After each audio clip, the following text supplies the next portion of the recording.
NEET net പരീക്ഷകളുമായി ബന്ധപ്പെട്ട് DYFI രാജ്യവ്യാപക പ്രക്ഷോഭം സംഘടിപ്പിക്കുമെന്ന് എ റഹീം എം.പി. വിഷയത്തിൽ പ്രധാനമന്ത്രി മിണ്ടുന്നില്ല. കേരളത്തിൽ നിന്നുള്ള കേന്ദ്രമന്ത്രിമാരും മറുപടി പറയണമെന്ന് എ റഹീം ആവശ്യപ്പെട്ടു.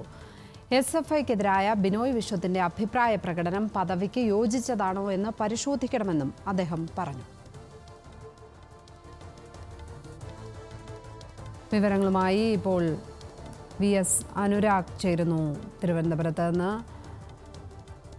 അനുരാഗ്, രാജ്യവ്യാപക പ്രക്ഷോഭമാണ് ഈ നീറ്റ് നെറ്റ് വിഷയവുമായി ബന്ധപ്പെട്ട് ഡിവൈഎഫ്ഐ സംഘടിപ്പിക്കാൻ ഉദ്ദേശിക്കുന്നത്.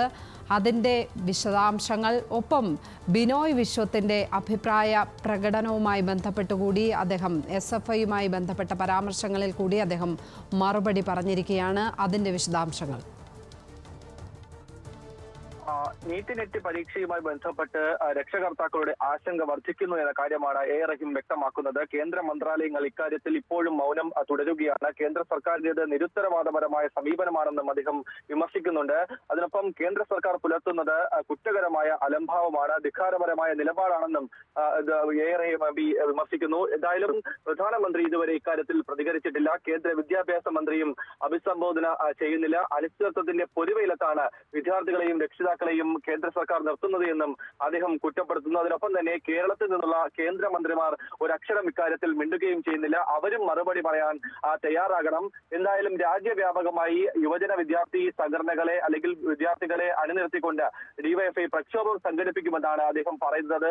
എസ്എഫ്ഐയോ മാത്രമല്ല, അണിചേരാൻ താല്പര്യമുള്ള എല്ലാ വിദ്യാർത്ഥി സംഘടനയും ഇതിൽ ഉൾപ്പെടുത്തിക്കൊണ്ട് പ്രക്ഷോഭം സംഘടിപ്പിക്കുമെന്നാണ് അദ്ദേഹം വ്യക്തമാക്കിയത്. അതിനൊപ്പം തന്നെ സമീപകാല രാഷ്ട്രീയ വിഷയവുമായി ബന്ധപ്പെട്ട് രണ്ട് കാര്യങ്ങളിൽ കൂടി അദ്ദേഹം പ്രതികരിച്ചിട്ടുണ്ട്. അതിൽ ഒന്നാമത്തത് നേരത്തെ ലക്ഷ്മി സൂചിപ്പിച്ചതുപോലെ തന്നെ ബിനോയ് വിശ്വത്തിനുള്ള മറുപടി കൂടി തന്നെയാണ്. അദ്ദേഹം നടത്തിയത് മറ്റൊരു പാർട്ടിയുടെ സംസ്ഥാന സെക്രട്ടറി എന്ന നിലയിലുള്ള പ്രതികരണമാണ് എന്നാണ് അദ്ദേഹം പറഞ്ഞത്. പക്ഷേ അദ്ദേഹത്തിന്റെ പദവിക്ക് ചേർന്നതാണോ ഈ പ്രതികരണം, എസ്എഫ്ഐക്കെതിരെയുള്ള പ്രതികരണമെന്ന് അദ്ദേഹം തന്നെ പരിശോധിക്കണം. വസ്തുതാപരമായിരുന്നോ പ്രതികരണമെന്ന് അദ്ദേഹം പുനഃപരിശോധിക്കണമെന്നുള്ള ഒരു മറുപടി കൂടി അല്ലെങ്കിൽ പ്രതികരണം കൂടി റഹീമിന്റെ ഭാഗത്തുനിന്നതിനൊപ്പം ചേർത്ത് പറയുന്നത് ഇത്തരത്തിൽ വിവാദത്തിലേക്ക് വലിച്ചിഴക്കേണ്ട കാര്യമില്ല. ബിനോയ് വിശ്വത്തിന്റെ പ്രതികരണം ഇടതുപക്ഷ ഐക്യമാണ് പ്രധാനമെന്ന് കൂടി എ റഹീം കൂട്ടിച്ചേർക്കുന്നുണ്ട്. ഏറ്റവും മറ്റൊരു പ്രധാനപ്പെട്ട കാര്യം കോൺഗ്രസിനെതിരെയുള്ള പരിഹാസം തന്നെയാണ്. ഇത്തരത്തിൽ ഒരു കൂടോത്ര പാർട്ടിയായി നെഹ്റുവിന്റെ പാർട്ടി മാറി എന്നതാണ് റഹീമിന്റെ പരിഹാസം. KPCC ഓഫീസ് കുഴിച്ചു നോക്കിയാൽ എന്തെല്ലാം കാണുമെന്ന പരിഹാസം കൂടി അദ്ദേഹം പറയുന്നു. നവോത്ഥാന നായകരുടെ മുഖത്ത് കാർക്കിച്ചു തുപ്പുന്ന പ്രവൃത്തിയാണ് കോൺഗ്രസ് പ്രവർത്തകരുടെ ഭാഗത്ത് നിന്ന് ഉണ്ടാകുന്നത് എന്നുള്ള ഒരു ആക്ഷേപം കൂടി എ റഹീം പറഞ്ഞു വെച്ചിട്ടുണ്ട്. വി.എസ്. അനുരാഗ്, തിരുവനന്തപുരത്ത്.